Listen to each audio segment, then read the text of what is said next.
Do you like combat, exploration, weapon masteries? Seemingly typical undead adventures where the details become increasingly terrible until you uncover an ungodly abomination that's committing unspeakable horrors on a population of pathetic mortal occupants of the backwater settlement.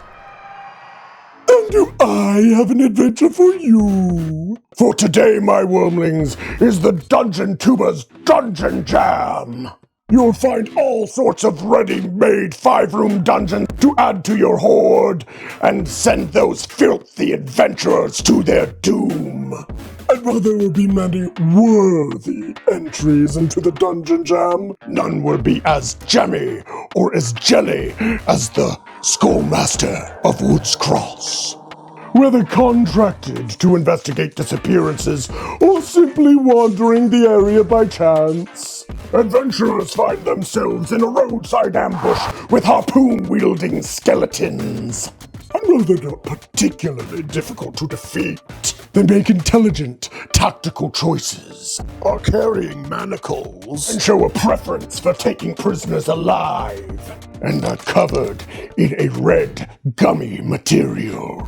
Once laid low, it is easy to see that the material tingles at the touch, and bears some strange plant-like fibers throughout it. An obvious trail leads to a derelict cottage with a shack behind it. In the shack stands a red minotaur skeleton calf-deep in red acidic ichor that's coming from a large pipe in the ground. They could skip half the dungeon if they were willing to take acid damage from touching the red ichor. So perhaps they'll open the cottage door to see more skeletons, but rather than be covered in a dried gummy red, these glisten with thick, fresh slime.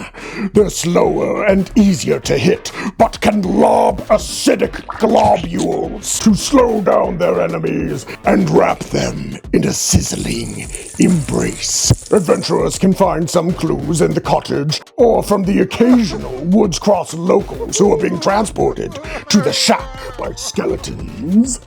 But for more complete answers, they'll have to venture down the trapdoor. A strong fungal musk fills the darkness.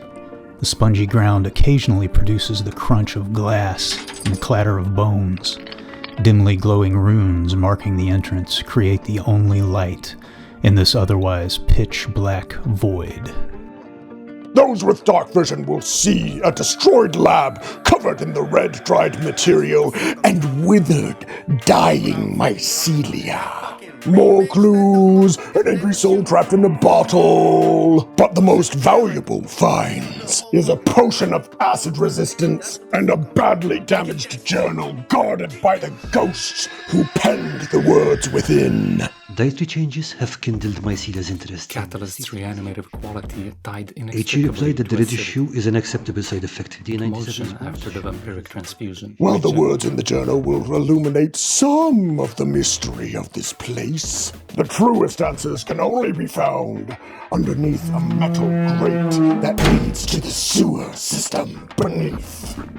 The stinging scent of acid mixes with the unmistakable stench of death as a blood-red pulsating mass pulls itself along the floor towards you with long, barbed, finger-like veins.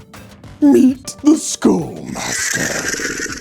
Created from an ant-zombie fungus that was given different diets till it secreted a highly acidic gel and craves living flesh. Though slow, it uses its whip-like veins to grab and pull prey directly into its vitriolic body. But Dragon Master, oozes are so slow and can easily be kited by adventurers. Fear not! For it can command the mycelia clinging to the inside of its lair to grasp the cowardly adventurers and drag them to their doom. And to any unfortunate enough to be damaged by the acidic body of the Skullmaster will discover that it recovers hit points by consuming the flesh of the living, and any who die within its mass rise and join the ranks of the red skeletons of Woodcross.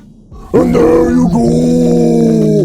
One flesh-meltingly good adventure to add to your hoard, along with a new weapon mastery, magic item, and of course the stat blocks to all the monstrosities cooked up in this adventure.